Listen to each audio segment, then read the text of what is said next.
Hi, boys and girls. It's Miss Dennis. I get to read to you Goal in your myBook text. So the first read. I'm so excited we get to share this story together because it looks so great. And I think a lot of you guys are going to be able to make connections to this story because I can see that this is going to be about soccer. And I know so many of you love soccer, and I see you playing on the playground all the time. So I'm going to have you get some things ready so you can follow along with me. So you're going to need your myBook. We're going to be on page 150. And then we're going to need a pencil or a highlighter, something that you can follow along with me because we're going to be underlining and circling some words. So I'm going to let you get that. Get ready. And remember, you can pause me at any time and stop if you need to get up and move your body or you need a break.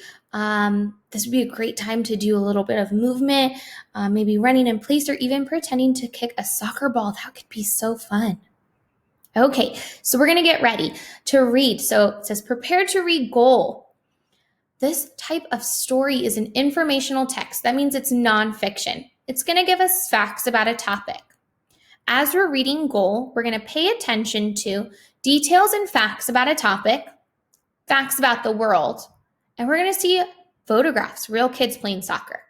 Okay, we're going to set a purpose for reading, and this one in the book says to read to find out about the most important ideas in each part. Okay, and then it says to synthesize or to put these ideas in your mind to find out what the text really means. But I also want us to be thinking about our read to find out question, and that is, why is soccer celebrated and played by people all around the world? Okay, so that's going to be your question that you're going to have to answer in your packet. Okay, so why is soccer celebrated around the world? Okay, so I see 4 power words. We're going to go through those because remember, when we read in class, you're going to be following along with me at your house. But normally you follow along and you say those highlighted power words. So I want you to know what those are. So the first one is patient. Let's all say that together. 1, 2, 3, patient. Great job. And it says, if you are patient, you can wait for something without complaining. I'm patient with my baby brother. I hope you're being patient to someone at home too with all of these changes and being an extra good listener. Okay, the next one is imaginary. So ready? 1, 2, 3, imaginary. Great job. Something that is imaginary only happens in your mind.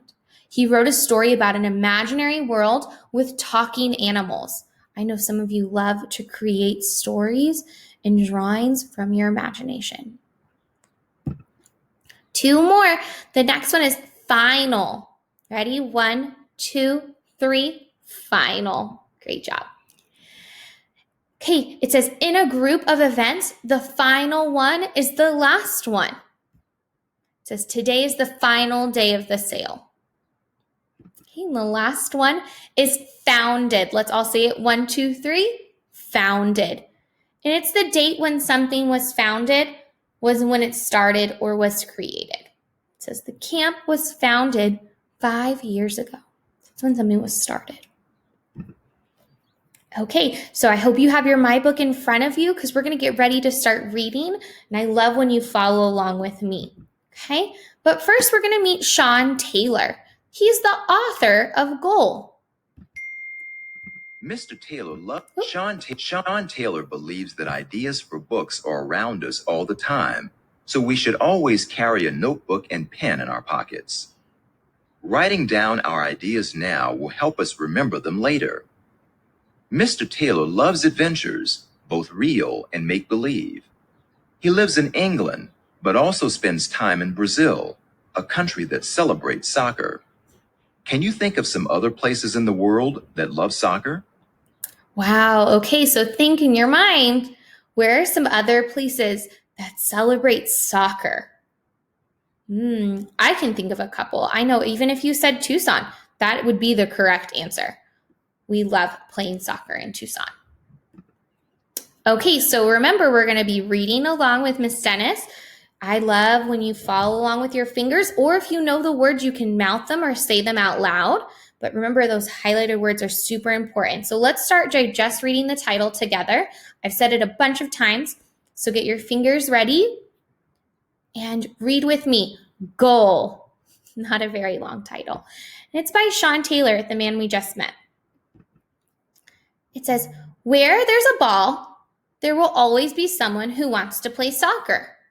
When you play soccer, you're not allowed to use your arms and hands unless you are the goalkeeper. But you can use the rest of your body, your feet, your legs, your hips, your chest, and your head. There are more than 6,000 different languages spoken on our planet, but children all over the world understand soccer. In some sports, teams can score up to 100 points in a game. In a soccer game, you don't get many goals. Sometimes you don't get any at all. You have to be patient. Ooh, I hope you said that highlighted word. So when a goal comes, it's special.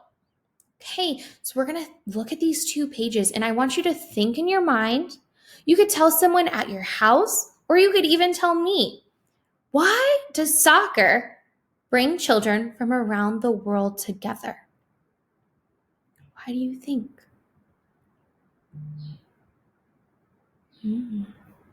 Okay, let's go to the next page. Okay, it says, when the ball comes your way, you might feel excited. You might feel calm. You might even feel a bit scared. Playing soccer teaches you a lot of things. How to be quick, how to be clever, how to see what's going on around you, how to be brave. You can play soccer almost anywhere, in a garden, down an alley, on a playground, in a park, or on a beach. You don't need to buy anything to play soccer. You can make goalposts with 2 stones, 2 sticks, or 2 shirts. If you don't have a real soccer ball, you can make one with rolled up socks, newspaper, and string, or even an orange in a plastic bag. Okay, we're going to stop right there. Okay, so it's asking us a question. What details, what information in the story helps us to explain why soccer is easy to play? So let's look at the picture and at the text. What's telling us that soccer is easy to play? I see these words, you can play soccer almost anywhere. And I'm going to highlight that because I feel like that's important for us to know, that it's not very hard to play soccer. You can do it almost anywhere. Okay. And after reading this page, I want you to think, how does this connect to your understanding of soccer or how you play soccer? And make that connection to other kids from around the world who are also playing soccer. So you can think about that. You could tell an adult or someone at your house, or you could even tell me. Okay, so we're going to move on to the next page. It says, some people invented machines. Some people invented medicines. And some people invented tricks with soccer balls. When you trick a defender by pretending to go one way and they send the player after an imaginary, good job, ball, it's called a step over. When you throw yourself in the air and kick the ball over your head, it's called a bicycle kick. So we're going to stop there. One more question on this page. It says, how are kids getting creative when they play soccer? I know some of you get very creative on the playground playing. But in the text, it's talking about people inventing tricks with a soccer ball. People inventing tricks with a soccer ball. They're making up new ways to play soccer, and that is very creative. Okay, let's move to the next page. It says, every soccer game is like a story. It's full of characters, emotion, and drama, and no one knows how it will end until the final whistle blows. Good. There's nothing quite like the excitement before you start a soccer game. Anything can happen. At the end of the game, you may have won or you may have lost, but you can lose a game and still play your very best. That is a kind of winning. Soccer is not about showing off how well you can play. It's about showing how well you can play with your team. The best players don't worry about being the stars of their team. They want their teams to be the stars. This text is talking about teamwork. I want you to think about that. How, when you're on a soccer team, are you working as a team with other people? Why is it important to have teamwork in this sport? Why are we even on a team? Why could you not just play soccer by yourself? Why is having a team and playing together important? To be thinking about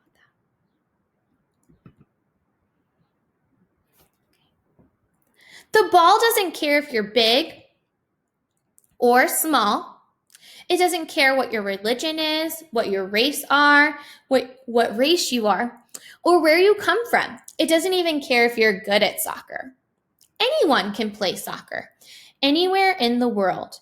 You can have fun playing soccer with just one friend or even on your own. No other sport brings people together like soccer. No other sport is played by so many people in so many different countries.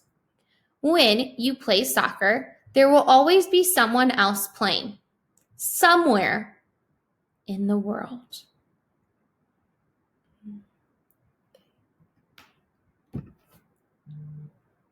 Soccer around the world. Soccer is played all over the world and in most other countries, except Canada and the US, it's called football.